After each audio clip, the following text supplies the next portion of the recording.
I've been getting some great comments and questions on my How to Build Wheels the Easy Way video.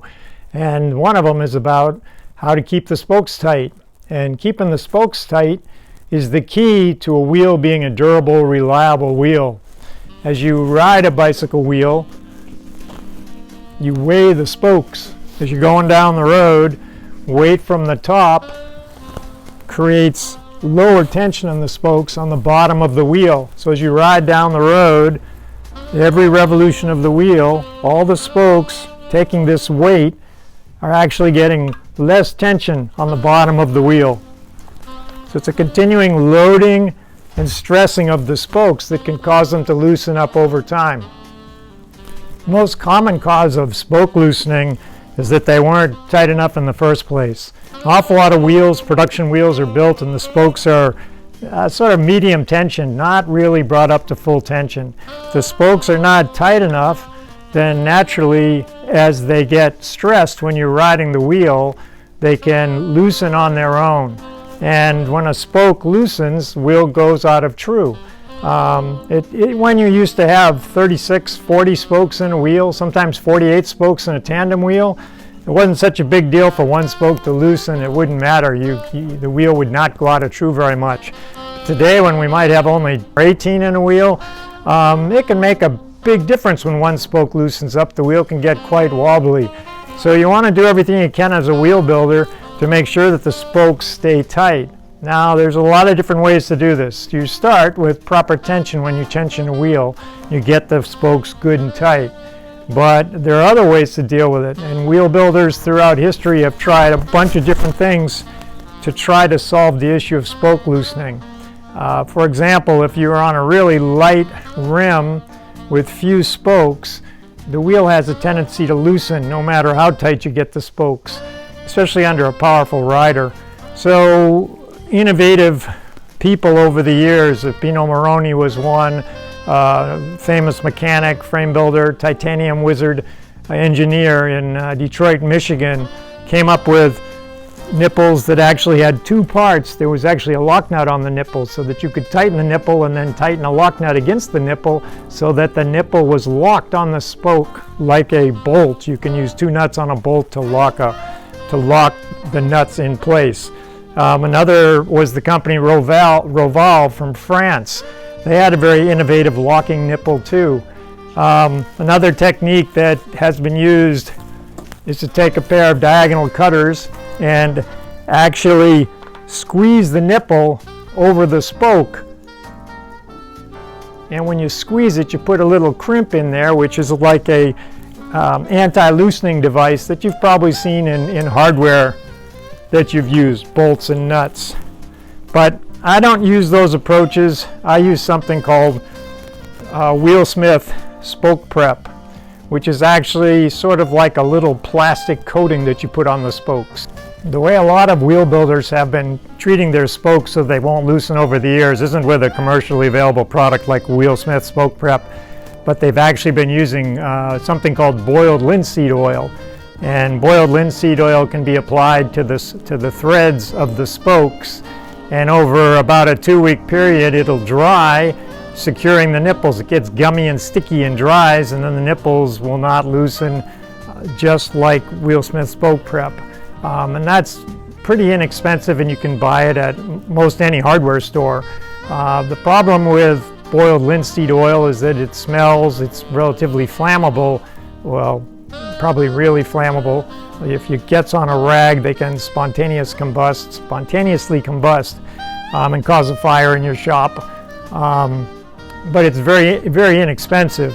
The main reason most pro wheel builders wouldn't use it, or the most likely reason, is that because it takes so long to set up, you couldn't build a wheel for somebody for the weekend and have them ride it. You'd want to tell them, let the wheels sit for a while so that the spokes dry and the nipples stick and the wheels secure and won't loosen up. Wheelsmith SpokePrep isn't the only game in town. There are other chemicals designed for this. Stan's has one, a powder that turns into a liquid. There's DT Spoke Freeze. Rock and Roll has their nipple cream. So there are alternatives. I haven't used any of those since the 80s when Wheelsmith SpokePrep came out. This has been my spoke treatment of choice. The one thing I like about it is it comes in two colors. So if you're building a wheel and on one side you've got 287 millimeters, and the other side you've got 289 millimeters, you can paint one side with the tan color, the other side with the blue color, and then you know which is which, so you don't get them mixed up. Or if somehow you put a spoke down in the wrong pile, you'd see right away that the spokes are mixed up and you wouldn't make the mistake of lacing with the wrong length on one side. That's a really nice feature. The other thing about Wheelsmith SpokePrep is I've had wheels that I've put SpokePrep on and put aside, spokes put aside, and they've sat for 5 years. And when I use those spokes 5 years later, the SpokePrep is just as good as new. Once it cures, it's on there. It's a nice treatment. And down the road, many years down the road, you can tell if you work on a wheel that had SpokePrep on it, it's very easy to work on. So I have good results with this stuff. It's about $25 per little container. I've never counted how many wheels you get out of it, but it's a lot. So today what I'm going to do, just going to show you how I put this stuff on spokes in case you decide to use it on yours.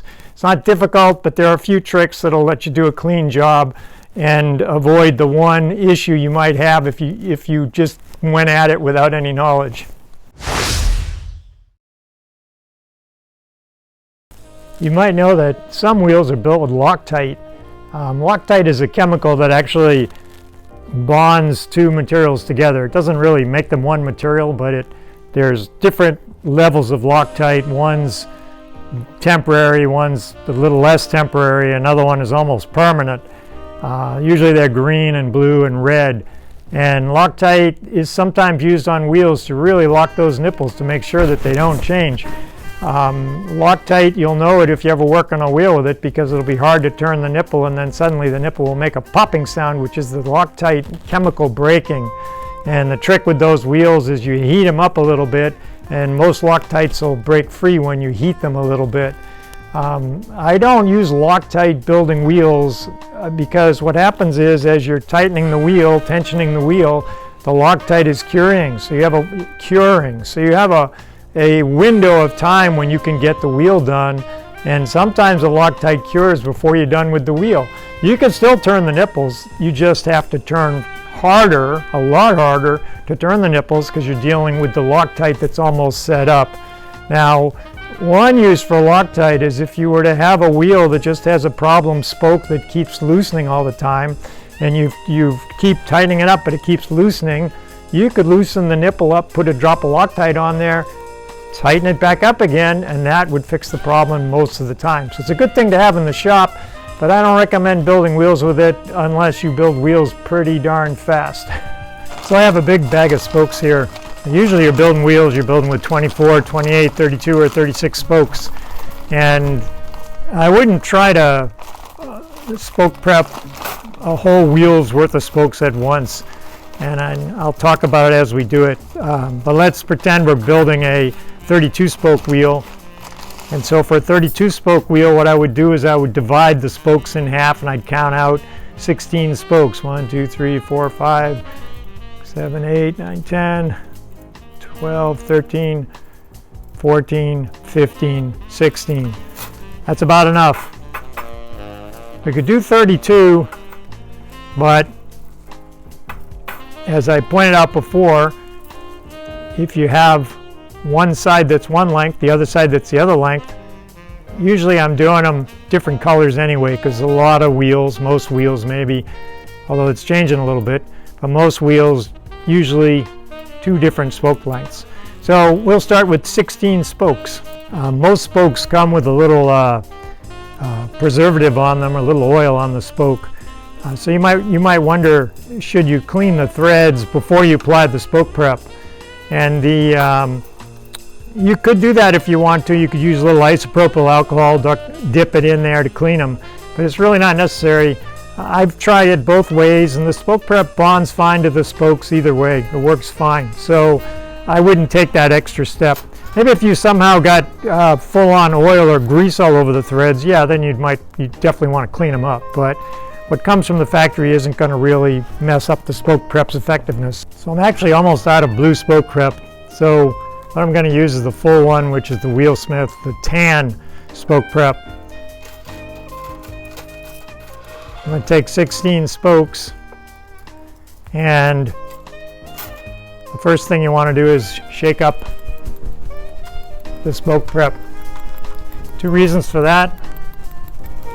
One is you want to mix it up really good, but then the other reason is when you shake it up, you end up coating the cap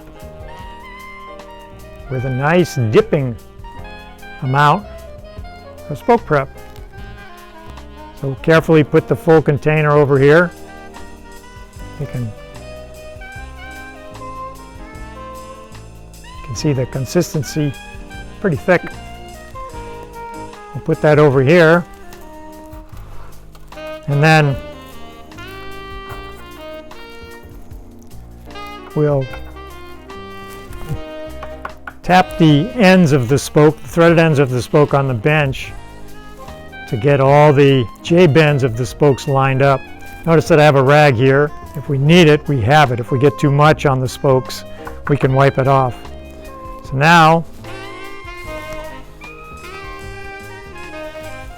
I'm just going to take the spokes and carefully push them down into the cap.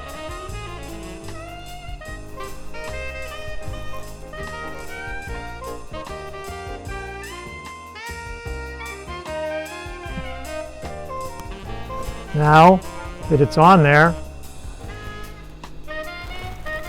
you bring the spokes around, and you can see that the SpokePrep is on there now. And now to distribute it down the threads, you keep the ends of the spoke against the bench so that they can't change position. And then you roll the spokes against each other, and the SpokePrep gradually works its way down the threads. Now you can take as much time with this as you want. You could try to get every single thread wet. I try to get it close to the last thread.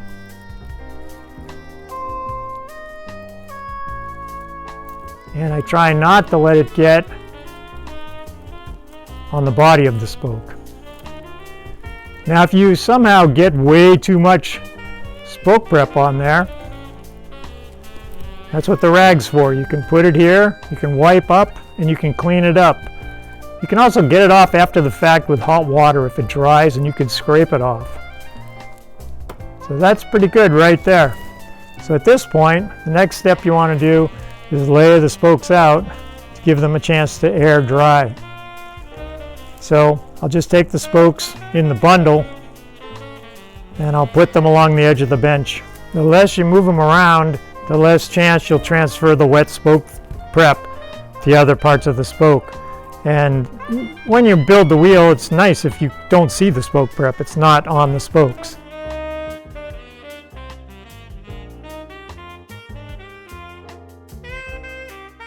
You'll see that some of them are a little thicker than other ones, but that's fine.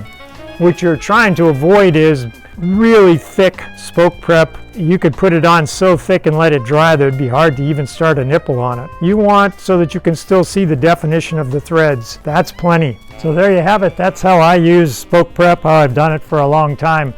If you're an expert SpokePrep user and you have tips and tricks, I'd love to see them. I'd love to hear about them. If you could leave a comment, that would be great. Help other people that are building wheels. I know there's other ways to apply it. I've heard of people doing it with brushes. I've heard of people putting a rubber glove or part of a rubber glove over the top, poking a hole in it and sticking one spoke through the rubber glove at a time so that the rubber glove is like a wiper for the SpokePrep. And you can take two spokes, thread to thread, and roll them around like this to very carefully march the SpokePrep up the threads. But that's not the technique I use. I production wheel build, so I need to get the spokes prepped pretty quick, and I use this approach that I showed today that works very well. But if you have ideas or tips or suggestions or use another type of spoke prep, that'd be great to hear about and learn about in the comments. Thanks very much for watching my videos. I appreciate it. Please subscribe to my channel. It helps a lot. Please share my videos. The wheel building video is a big hit, and if you know somebody who's trying to build a wheel, I think they'd appreciate having it on their side. I'm Jim Langley. Bye for now, and I'll see you in the next video.